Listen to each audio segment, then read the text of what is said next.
qui sont vraiment nécessaires pour nous pour qu'on puisse faire la mesure de la diversité écologique. Donc, il y a beaucoup de paramètres qui peuvent influencer la diversité écologique. Ça aussi, il faut le savoir, parce qu'une fois que vous avez fait votre analyse, les données sont là tout de suite, vous n'allez pas dire, ah, pour tirer la conclusion, il faut que vous sachiez ce paramètre est soumis à quelle influence. La taille de la population. En quoi la taille de la population est importante dans la mesure de la diversité écologique?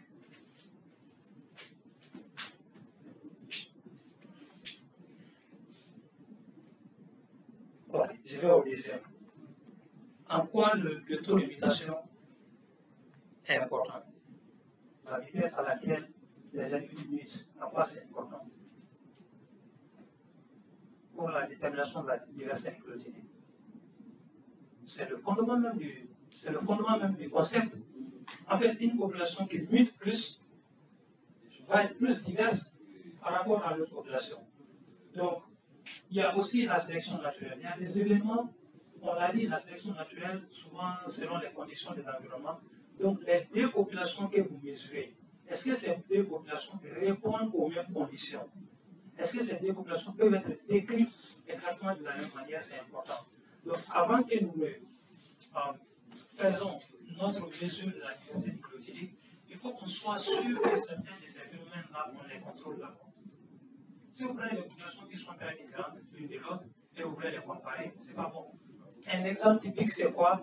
Quand vous prenez Plasmodium falciparum, par exemple, les souches qui circulent en Asie du Sud-Est et les souches qui sont en Afrique, ce n'est pas la même chose. Ces souches n'ont pas le même comportement, même face aux différents antipathologies. La résistance, l'historique de l'environnement, tous les échantillons proviennent, sinon tous les individus proviennent. Ça compte beaucoup parce que ça a un impact sur la sélection naturelle, ça a un impact sur la taille de la population. On l'a dit, le taux de recombination. Les recombinaisons, pardon. Le taux de recombinaison entre les individus. Tout ça, ça compte. On a des populations aujourd'hui, on sait, l'indice de fécondité dans nos pays, c'est 5, 6. Dans certains pays, c'est 7. Quand vous partez dans d'autres pays, l'indice de fécondité ne dépasse pas 1, 2. Donc, si vous êtes appelé à comparer ces populations, il faudrait savoir que la population où l'indice de fécondité atteint 6, 7, cette population peut être soumise à plus de diversité par rapport à la population où l'indice de fécondité n'est pas aussi élevé. On a parlé du gene flow aussi. Vous vous rappelez, il y a certains gènes qui peuvent se retrouver dans notre milieu, d'autres peuvent sortir selon des phénomènes externes et tout ça. Donc, tous ces paramètres-là peuvent influencer votre indice écologique. C'est pour cela qu'il est important de savoir, de connaître les caractéristiques de la population sur des populations pour que vous puissiez faire une bonne mesure de la diversité écologique. Donc,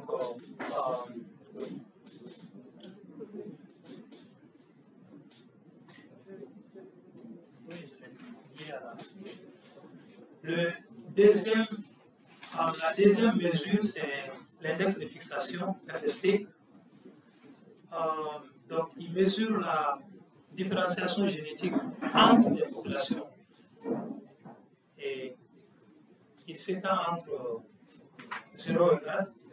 Et le plus souvent, 0, c'est pour dire qu'il n'y a vraiment pas de différenciation entre les populations qu'on a fait comparer, et 1 pour dire que la différenciation elle est complète. Donc, c'est une mesure qui permet vraiment de voir, est-ce que, vous voyez ces deux populations ici, c'est une mesure qui nous permet de savoir est-ce qu'il y a des gènes qui sont rentrés dans la population, des gènes qui ont été carrément éliminés dans l'une des populations auxquelles nous avons affaire. Donc, ce métrique, il est utilisé pour pouvoir mesurer est-ce qu'il y a une population qui est vraiment isolée l'une par rapport à l'autre. Ça permet de savoir, comme je l'ai dit, est-ce qu'il y a un phénomène de gene flow dans une des populations, ce qui peut être lié à beaucoup de paramètres, comme par exemple la situation géographique, la notion de sélection, on verra des phénomènes aussi qui impactent l'index FST. Donc, c'est beaucoup plus utilisé pour voir est-ce qu'il y a de nouvelles espèces qui se forment dans une population par rapport à l'autre. Ce qu'on voit dans la Speciation Studies. Donc, si vous voulez savoir est-ce qu'il y a de nouvelles espèces qui se forment dans une population par rapport à l'autre, la FST est un très bon méthode que vous pouvez utiliser pour cette analyse.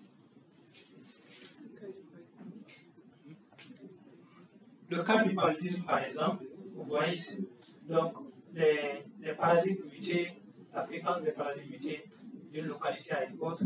Je pense qu'il y a eu des exemples avec nos collègues entomologistes. Et dans le cas du palu aussi, c'est important. Quand vous regardez l'OMS, par exemple, pour s'assurer que les populations de plasmodium auxquelles nous avons affaire, nous les connaissons, nous les maîtrisons et qu'on peut lutter contre eux, sinon elles demandent à ce que tous les pays qui sont endémiques au paludisme fassent des études d'efficacité chaque 24 mois. Et vous allez voir que ça varie d'une localité à une autre, c'est-à-dire les molécules qu'on va utiliser pour étudier ces populations-là varient d'une localité à une autre. Si au Mali, le programme national de lutte contre le paludisme recommande d'utiliser les combinaisons artémétales de l'infanterie et dihydroartémisine pour la lutte contre le paludisme simple, vous allez voir peut-être au Niger, ce n'est pas les mêmes combinaisons. Et aussi, on veut étudier ces populations-là, il faudra sélectionner des gènes qui sont spécifiques de chacune de ces combinaisons qui sont utilisées sur le terrain pour voir est-ce qu'il y a de nouvelles espèces qui sont en train de se former. Ces espèces, si elles se forment, est-ce qu'elles restent sensibles aux médicaments ou est-ce qu'elles sont devenues résistantes aux médicaments? Est-ce qu'il faut songer à substituer ces médicaments-là pour une meilleure prise en charge du paludisme? Donc, tous ces paramètres, ce sont les paramètres que nous allons avoir à calculer en routine pour pouvoir informer nos preneurs de décisions sur les lignes thérapeutiques et tout ça. Donc, il y a des paramètres qui peuvent bien entendu l'influencer aussi, l'impacter. Donc, pour quiconque veut vraiment savoir s'il y a gene drift d'une population à une autre,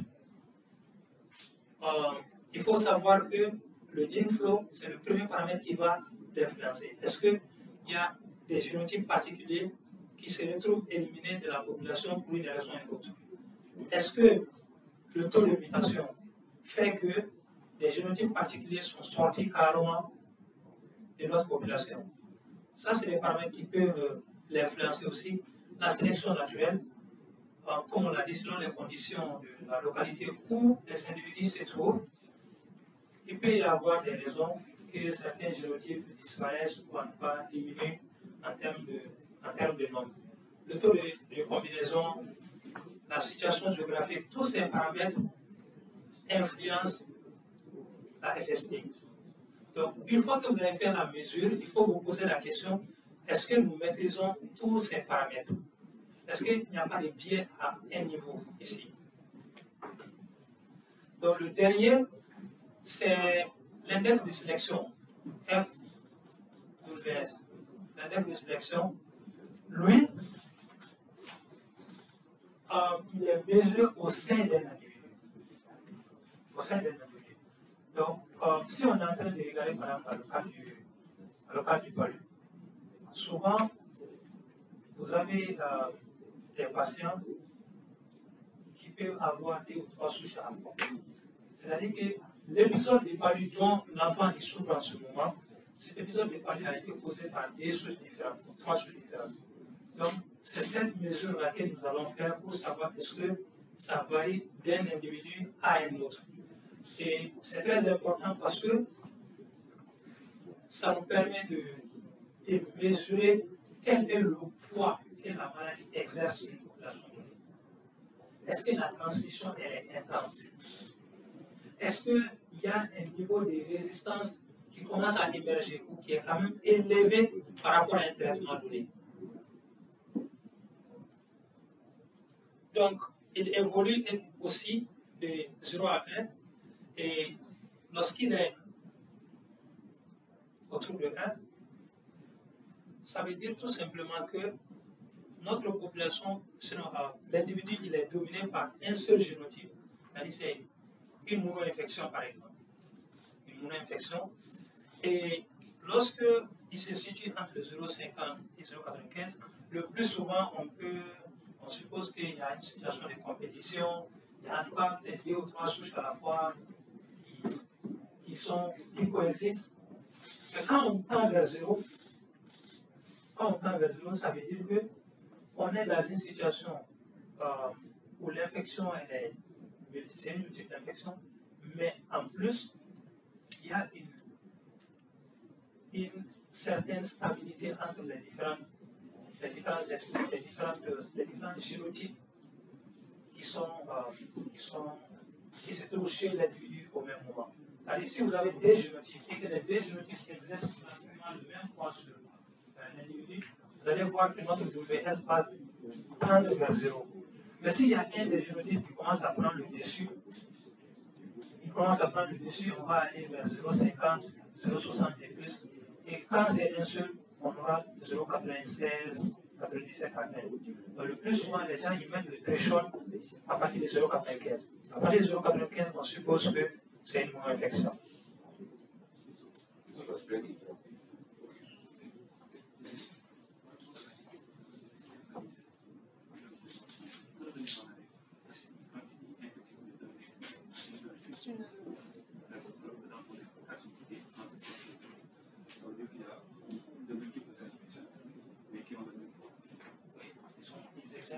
Le même poids, là, je ne sais pas si c'est mon angle qui est exact.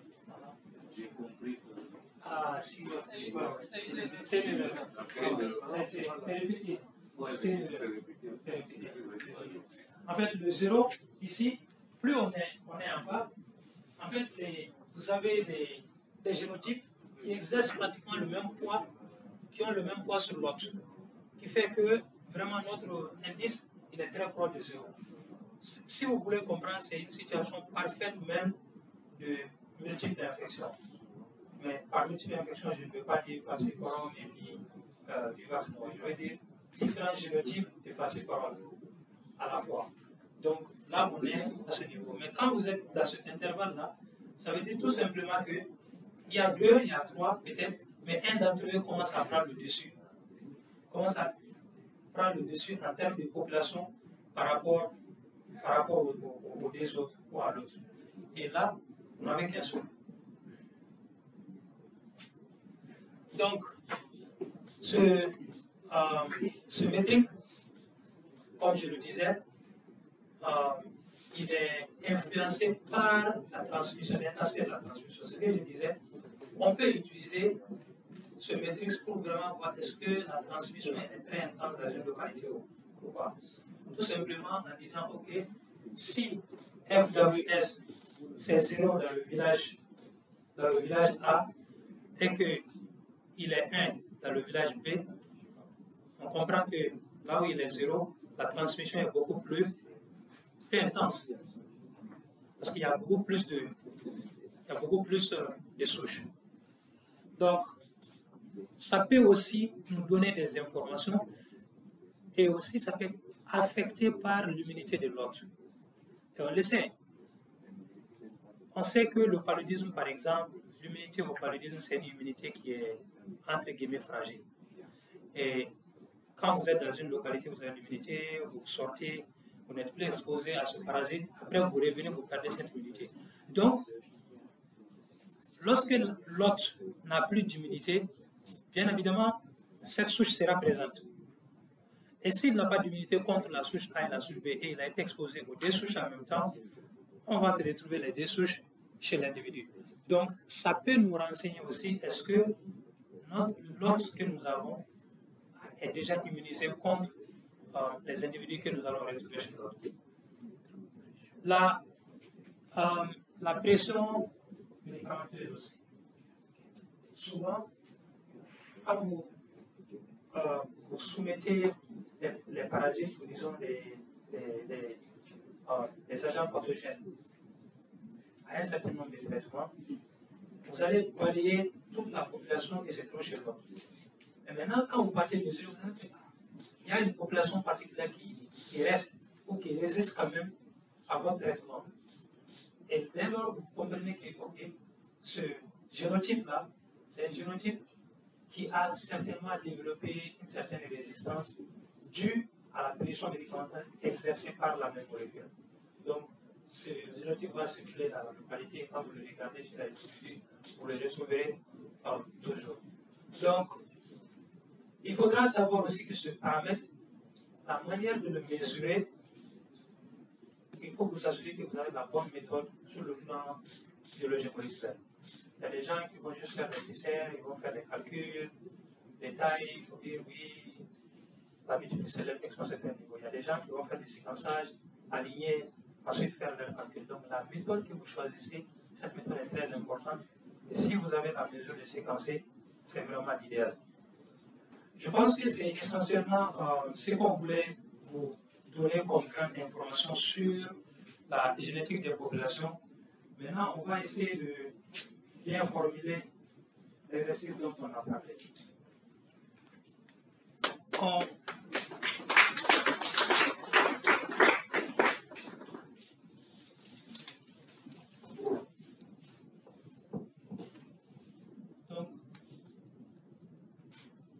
on va prendre l'exemple sur le cas du paludisme. Supposons que nous sommes en train de mener une étude. Une étude d'efficacité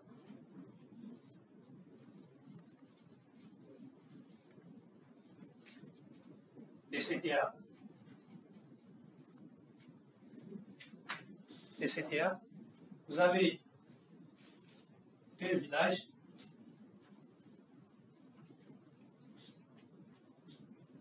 Dans chacun des deux villages, vous avez inclus, disons, 240 patients par village. Vous les avez traités.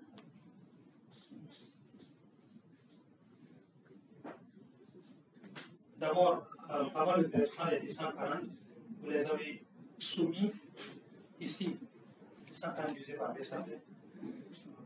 120. Vous avez 120 auxquels vous avez donné la molécule arteméter-lumefantrine et vous avez 120 auxquels vous avez donné la molécule DHA. Ici aussi, vous avez 120 auxquels vous avez donné arteméter-lumefantrine et à 120 vous avez donné DHA. Toujours de façon aléatoire. Très important. Vous les avez choisis, vous les avez assignés au traitement de façon aléatoire. Et vous avez donné le traitement à J0. Vous les avez suivis pendant 28 jours. Est-ce que c'est clair jusqu'ici? On a deux villages. On a inclus 240. Dans chaque village, il y a deux bras, AL et DHL. Vous les avez donné le traitement à J0, ils sont venus pour le traitement, ils sont venus à J1, ils sont venus à J3. Donc ça, c'est la période de traitement. Après, vous les avez suivis 7, 14, 21 et 28. Donc vous les avez suivis ici. L'objectif, c'était pour mesurer, comme je l'ai dit, l'efficacité de ces CTA. Sur la période de suivi, vous avez une proportion de patients par village et par bras qui vont d'abord montrer un échec thérapeutique ici.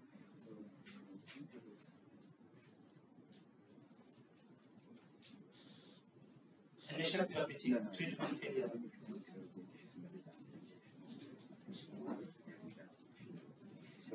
Sur les 3 premiers jours, ce treatment failure, on l'appelle early treatment failure. Donc, il y a des gens qui vont prendre les 3 jours de médicaments. Quand ils reviennent au 7e jour, vous allez trouver qu'ils ont tous les parasites. Oublions ces gens, ils ne font pas partie. Maintenant, il y a des gens Lorsque vous les avez traités, au 7e jour, la parasitémie était 0.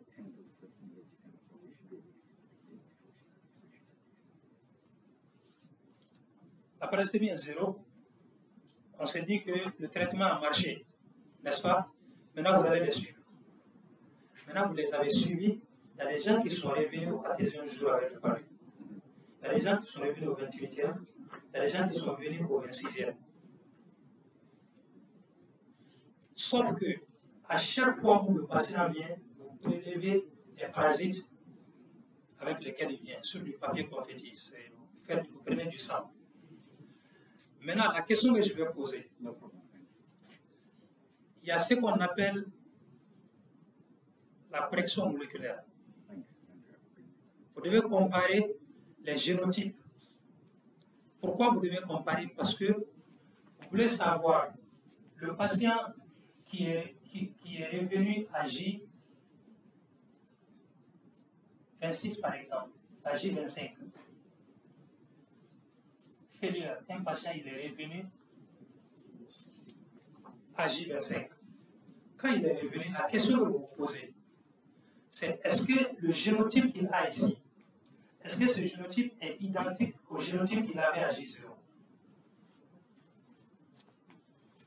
Génotype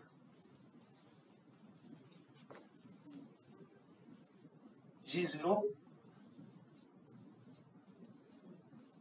génotype J25. Et vous devez répondre à cette question. C'est important. Pourquoi? Parce que cette question vous permet de savoir est-ce que, malgré que le médicament a pu éliminer les parasites sur les 3 jours, est-ce que le médicament est à mesure de protéger le patient sur les 28 jours? Et pour répondre à cette question, si vous trouvez que le parasite est identique, c'est-à-dire si vous trouvez que c'est le même génotype, cela a une explication. Si vous trouvez que ces génotypes sont différents, ça a aussi une explication. On se suit? D'accord. Maintenant, on a un gène qui est polymorphique. Je prends l'exemple des microsatellites.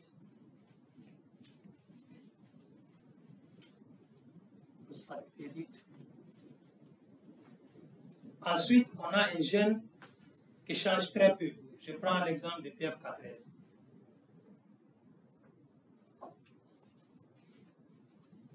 La première question.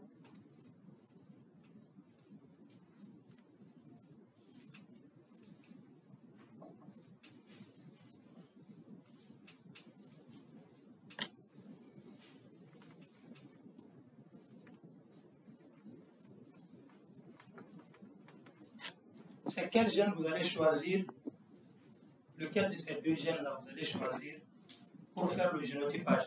Rappelez-vous, le génotypage, il s'agit de vérifier si ces deux sous sont identiques. Quel est le gène que vous allez prendre? Étant donné que ce gène, il change beaucoup et ce gène, il change très peu. C'est déjà la question à laquelle on avait parlé. La deuxième question, quel qu'en soit le gène que vous avez choisi. Premier scénario, vous avez trouvé que le génotype D0 est identique au génotype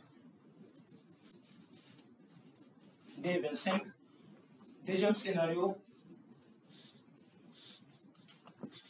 génotype D0 est carrément différent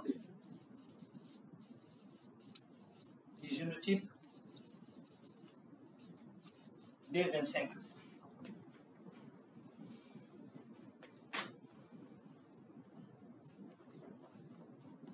Expliquez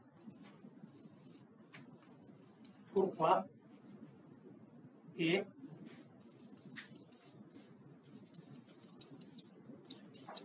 quelle est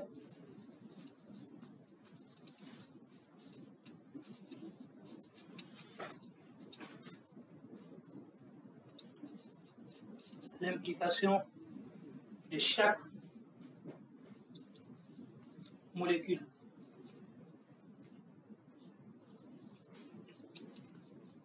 Des CTA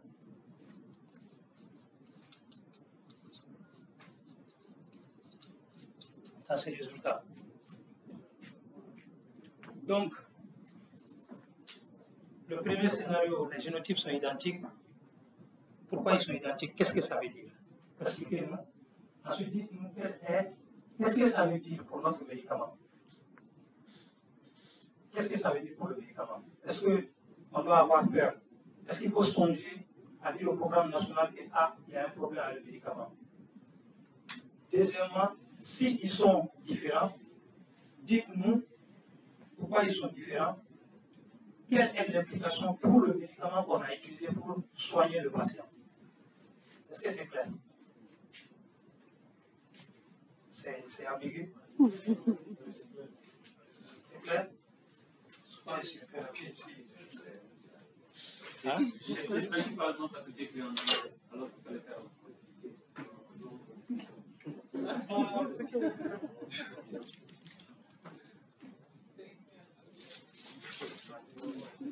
Donc, on a mené notre étude sur l'efficacité des CTA.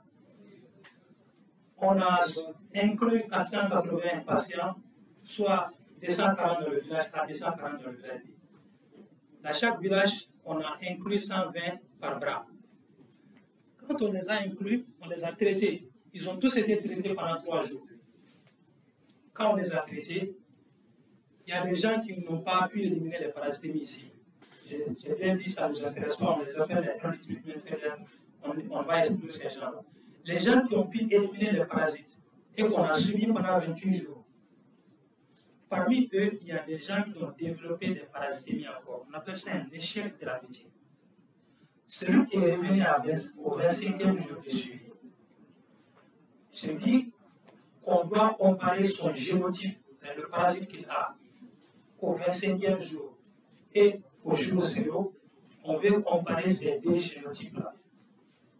Pour les comparer, la première question que j'ai posée, vu qu'on a 2 types de gènes, les microsatellites qui sont très polymorphes, on a le gène K13 qui est beaucoup plus stable que les microsatellites. Lequel de ces gènes vous allez sélectionner pour pouvoir faire cette comparaison de ces 2 génotypes? Ensuite, bien entendu, il faudrait que votre choix s'accompagne de son explication. Ensuite, supposons que vous avez choisi le gène, vous avez fait votre analyse, et vous avez deux possibilités. Soit les 2 génotypes sont identiques, soit ils sont différents. S'ils sont identiques, qu'est-ce que ça veut dire? Qu'est-ce que ça implique pour le médicament qu'on a utilisé?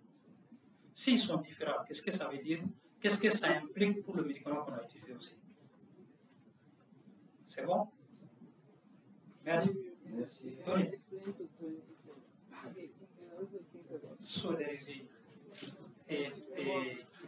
efficacy study we conducted in 2 villages. So in each village, we included 240 patients in 2 arms. One arm, 120, 120. So after including them, they were given treatment for the first 3 days because they received ACTs. First 3 days. So those who failed to clear their parasitemia in the first 3 days, we eliminate them. We are not going to prosecute them. So those who were able to eliminate the parasites, so we followed them for 28 days. And among them, some of them came back to the health center with malaria. So we call them treatment failure. Yeah. So we have the parasites that we've collected here at day 0, and we have the parasite of day 27, the failure day. Yeah. So we want to compare the genotypes. Yes. The first question is, I have 2 genes in Plasmodium. Yes. The first one is polymorphic, microsatellite. It changes a lot. Yes. The second one is PFK13. It doesn't change that much. Yeah. So, which one they will select to genotype this parasite? and why? The second question is, for the gene you've selected to genotype your parasite, you have two possibilities, possible outcomes. The first one is genotype of D0 is identical to genotype of D27, or they are different. Yes.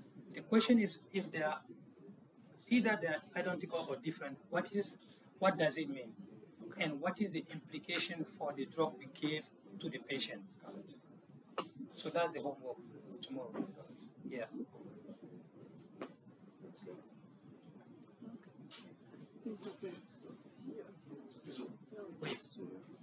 Oui. Oui, je te peux dire, par rapport à les deux cas que tu as présentés ici, par rapport moi, mon problème, c'est que quand tu dis que tu vas regarder peut-être le génotype des 3 premiers jours, le patient appelle le patient qui vient au 5e jour aussi. Vous avez pharmacie, vous savez qu'il y a ce qu'on appelle la pharmacogénomique. Alors que c'est une part de la science qui étudie les gènes en fonction des médicaments. Donc, ça peut arriver que les patients là prenaient même les médicaments là, ils ne savaient pas l'effet à les gènes. Il peut toujours revenir le 25e jour avec toujours pas lu. Tu donnes la réponse. Ah, non, excusez-moi. Je vais poser la question, mais non, ce qu'il dit, c'est important. C'est une question. Ça va m'aider à délimiter bien la question. Supposons que, le patient a pris des médicaments avant. Ce n'est pas possible, parce qu'en fait, pour inclure un patient dans une étude d'efficacité contre les CTA, un des critères d'exclusion, c'est que le patient ne doit pas avoir pris les CTA dans les jours précédents. Donc, ça, c'est out. Il faut qu'on est sûr que le patient n'a jamais pris le médicament de cette catégorie. Il vient de le prendre pour la première fois les 15 derniers jours. Oui, mais en fonction de la pharmacogénomique, le patient peut toujours avoir les gènes qui ne répondent qu'on peut utiliser. Oui, je suis entièrement d'accord. Ça, c'est, en fait, ce que vous dites, le plus souvent, quand vous prenez une population donnée, la portion de la population sur le plan génomique qui ne répond pas à un traitement, le plus souvent est éliminée. Le plus souvent est éliminé. Donc, éliminons ce paramètre. Voilà. Et on traite l'exercice pour demain. Voilà, le plus simplement. Supposons que vous devez recommander le programme national de lutte contre le palud. Donc, faisons ce rapport-là, c'est basé sur ces scénarios. Merci.